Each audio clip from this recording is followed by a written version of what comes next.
Sudah 78 tahun Indonesia merdeka. Sebenarnya apa arti kemerdekaan itu? Khususnya bagi diri sendiri, apakah kita sudah benar-benar merdeka? Terutama merdeka dari pikiran negatif? Dok, ini di dalam bulan Agustus merupakan bulan kemerdekaan Republik Indonesia dan pas banget kalau kita ngomongin merdeka dari pikiran negatif. Dokter Santi, Yes, Mbak. kita mau ngomongin tentang pikiran negatif. Hal negatif dulu deh. Nah, ini kenapa ya hal yang negatif mudah banget nempel di otak dan sulit diubah jadi positif. Kita tuh lebih mudah mindahin cara berpikir atau persepsi bahkan emosi positif ke yang negatif. Soalnya ada penelitian katanya gini, Dok. Jadi dikumpulin nih orang-orang, dikasih tahu informasi bahwa pengobatan ini ya itu keberhasilannya 70%. Berarti kegagalannya 30%. Nah, orang-orang yang dibilang keberhasilannya 70% ini berarti semangat dong. Wow, 70% gitu. Nah, pada kelompok satu lagi katanya keberhasilannya itu 30%, kegagalannya yang 70%. Oke. Kemudian dibalik, dikasih tahu pada kelompok yang tadi yang dibilang keberhasilannya 70%, terus ketidakberhasilannya 30%. Mereka jadi berubah negatif loh, Dok. Jadi dari yang tadinya wow, hebat nih keberhasilan pengobatan 70%, tapi pas pada tahap kedua dikasih tahu kegagalannya 30%, mereka jadi pesimis. Sementara di yang tadi kegagalannya 30%, dibilangin lagi kedua kali, diinfokan ternyata keberhasilan 70% loh. Nah, mereka juga nggak merubah gitu loh, Dok. Nggak merubah menjadi positif mindset. Berarti kan orang sulit ya mengubah dari negatif ke positif gitu, Dok. Nah, sebenarnya apa sih, Dok, yang mendasari muncul pikiran negatif itu? Jadi pikiran negatif tuh justru harus ada, Mbak Erni. Jangan sampai kita nggak berpikir negatif. Jadi kadang-kadang teman-teman tuh berpikir, duh kok punya pikiran negatif ya? Karena spek otak manusia itu memang dibuat untuk melihat yang berbeda dulu gitu.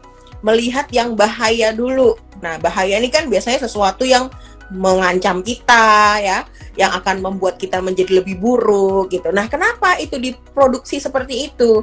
Zaman dahulu kala, kehidupan kita ini kan prinsipnya adalah survival. Nah, survival itu kaitannya nanti dengan apa yang terjadi di lingkungan kita, makhluk hidup lain yang ada di sekitar kita, gitu kan ya, masih tinggal sama dinosaurus kan ya. Nggak tinggal sama macan, tinggal sama binatang liar gitu. Itu dibuat untuk bisa memahami area-area apa saja yang berbahaya dan bagaimana menyelamatkan diri gitu. Dan kan apa yang diproduksi di zaman dahulu kala pasti dibawa nih sampai sekarang gitu ya. Misalnya contohnya makanan gitu kan, ketika hunting berburu ya, oh yang warnanya ini semua hitam gitu, ini adalah makanan yang beracun. Gitu ya, yang warnanya merah ini adalah makanan yang menyenangkan. Nah, ini nih semua jadi terbawa sama kita. Jadi kita ngelihat warna hitam tuh menakutkan, warna hitam tuh sesuatu yang berbahaya ya, karena memang itu bagian dari metode survival di kehidupan kita. Jadi enggak selalu pikiran negatif itu harus kita positifkan gitu. Tetapi pikiran negatif yang ada ini harus kita cerna sebagai bentuk warning sign gitu. Nah, warning sign kan harus kita mitigasi atau harus kita atasi. Yang kita pelajari adalah bagaimana mengevaluasi pikiran negatif ini bahaya bener atau enggak nih. Atau enggak nih. Nah, metode koreksinya apa? Itu yang paling penting gitu. Jadi kalau ada orang pikiran negatif, jangan dikata, lu kok negatif thinking terus sih? Pikiran negatif ini sebenarnya warning sign gitu. Nah, kita tinggal melakukan evaluasi nih, kira-kira harus melakukan apa terhadap pikiran negatif kita. Nggak harus dipositifkan juga. Oke, iya, nggak semuanya yang hitam itu menyeramkan atau menakutkan ya, karena saya sedang ngobrol barang yang hitam-hitam ini di sana. Tapi menyenangkan loh ternyata ya. Oke, jadi baik yang merah maupun yang hitam malam ini sama-sama menyenangkan ya. Nah, lanjut lagi. Iya, jadi itu sebagai warning sign. Jadi kalau misalnya kita ada nih pikiran yang negatif muncul misalnya. Nah, misalnya kita lagi ngomongin pekerjaan lah ya. Nah, pekerjaan kita ketemu sama bos kita kayak kata-katanya tuh agak keras gitu. Kita langsung negatifnya gini, aduh saya salah apa ya, aduh saya bikin kesalahan apa. Padahal mungkin kalau memang kita mengevaluasi kita nggak ada kesalahan, nah itu ya udah gitu ya dok ya, jangan itu berlarut-larut gitu ya. Jadi kita membuat analisis konektivitas yang belum tentu benar namanya gitu ya. Bentakan pasti nggak suka, bentakan pasti marah, bentakan pasti berujung hukuman. Nah, referensi konektivitas ini sangat tergantung dengan apa yang pernah kita pelajari dari sejak masa kecil sampai dewasa gitu ya. Ketika suara-suara keras ini pernah didapat ketika kecil sebagai bentuk hukuman, sebagai bentuk kemarahan, ya semua proses bentakan itu pasti akan dianggap sebagai begitu gitu. Nah, apakah kemudian kita akan hidup dalam pemikiran begitu terus? Enggak, justru belajar mengenai referensi itu sangat penting. Bisa saja bentakan itu fungsinya adalah untuk membuat kita lebih dengar, kan gitu ya. Misalnya bentakannya ini tidak selalu karena ada kita kesalahan. Orang itu mungkin dalam kondisi yang stressful. Orang itu, bos kita itu mungkin juga dalam kondisi yang ada deadline gitu ya. Atau misalnya orang ini yang sedang dibentak ini gitu ya, itu mungkin mengasumsikan itu berdasarkan sesuatu yang 2 kali atau 3 kali dari yang sebenarnya. Contoh misalnya nih, menurut si pembentak dia hanya 2 oktav naiknya gitu, karena bicaranya emang gitu. Tapi karena si yang dibentak ini dia terbiasa bicaranya low key, nah dia akhirnya menganggap ini sebagai suatu bentakan yang luar biasa. Nah ini yang dievaluasi Mbak Erni, gitu. Supaya kita nggak selalu mengkonekkan sesuatu dengan apa yang ada dalam pikiran kita. Ini adalah bentuk opini kita, atau ada faktanya nih, gitu. Kalau opini kan berarti belum tentu benar. Nah ini yang dilatih ketika kita berpikiran negatif gitu. Oke, ya dok, berarti ini kita ngomongin lagi tentang otak yang namanya amigdala, betul ya dok ya? Boleh dok, dijelaskan lagi dok, ini kita belajar terus nih dari dokter tentang si amigdala ini, silakan dok.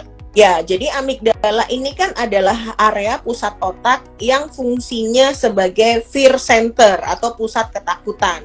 Nah, ini tadi yang aku bilang, si amigdala ini memang dibikin sangat sensitif karena fungsinya adalah survival mode atau menyelamatkan diri gitu. Kalau amigdala ini lemot ya, ada ledakan terus kita diem aja ngeliatin, kan itu juga berbahaya. Meskipun mungkin saja ada fase freeze. Karena kan ketika ada ancaman si amigdala responnya 3 tuh, menghindar, menghadapi, atau terpaku gitu kan. Nah tetapi respon paling banyak itu menghindari, itu karena itu bentuknya ancaman. Nah amigdala ini sangat sensitif karena memang dia menjadi alarm dari otak kita. Tadi yang saya bilang tuh Mbak Eri di depan, negatif thinking itu warning sign. Nah supaya si amigdala bisa tenang, itu adalah tugas si otak depan, namanya prefrontal cortex gitu, buat ngasih referensi. Mik, yang kamu pikir bahaya, nggak ada buktinya. Mik, yang menurutmu orang teriak tuh marahin kamu, ternyata tuh buktinya dia lagi stres sama dirinya sendiri. Mik, yang kamu pikir masa depanmu nggak jelas, lihat tuh Mik, ada referensi lain loh, mungkin kamu nggak harus stay di perusahaan ini, yuk kita mulai jualan, yuk jadi reseller, nah misalnya kayak gitu ya. Jadi itu tugasnya sih prefrontal cortex, bapak ibu bijaksana, dan si amigdala, si anak remaja yang penuh gelora.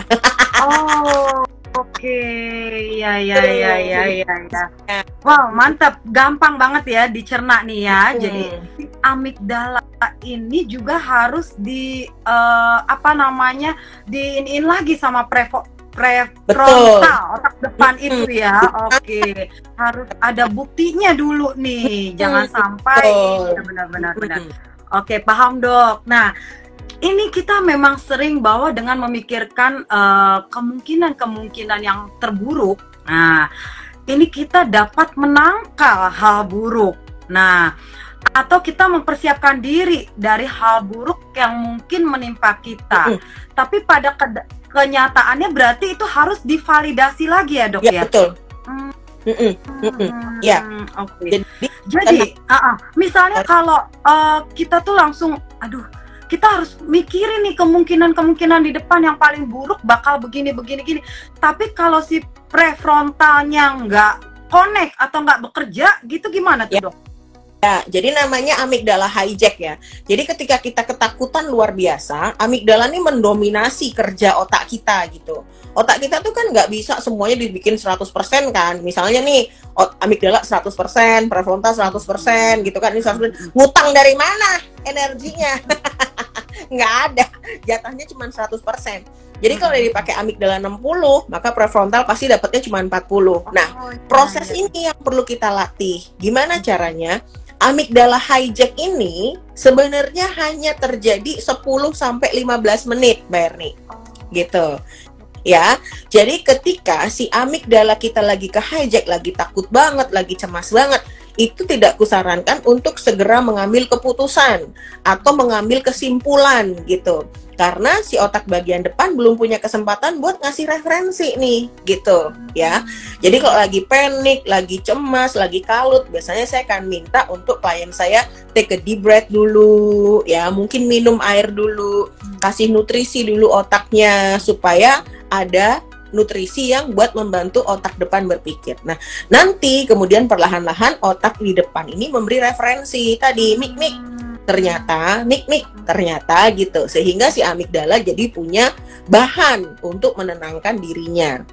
Jadi emang nggak bisa langsung bentuknya direct, pasti kita butuh waktu dulu. Makanya kalau teman-teman misalnya nih ngelihat ya film-film zaman dulu lagi mau berburu dikejar balik sama hewan buruannya gitu kan ya, mereka kan langsung lari ya, nggak ngamatin dulu kan, langsung lari. Dan setelah mereka lari baru mereka ambil nafas terengah-engah, terus baru mereka mencari tempat persembunyian yang lebih bagus gitu. Karena fungsinya si prefrontal cortex bisa berjalan ketika si amigdala sudah terkendali gitu. Oke, ya jadi si amigdala ini memang waktunya juga nggak lama sebetulnya ya, sekitar 15 menitan. Makanya kita jangan buru-buru ambil keputusan ya dok ya. Tarik nafas dulu. Tadi kalau dokter ketemu kliennya tuh suruh tarik nafas dulu, tenang dulu. Baru tuh kita bisa mempersilahkan si prefrontal ini, si bijaksana ini ngeluarin deh tuh referensinya ya. Betul. Makanya kalau ada orang lagi sedih banget atau lagi panik banget terus bilang, kenapa? Ayo mikir. Ayo mikir. Iya. Gitu kan nggak bisa. Jadi bener loh ya sahabat-sahabat Nutrima, kalau ada orang lagi panik, tadi tuh ada pertanyaan gimana caranya mengatasi panic attack ya. Nah, kita kan tuh tenang. Nah, itu tuh ya. Jadi kasih waktu dulu nih ya, jangan langsung tek. Aduh bahaya itu ya. Bisa salah ambil keputusan.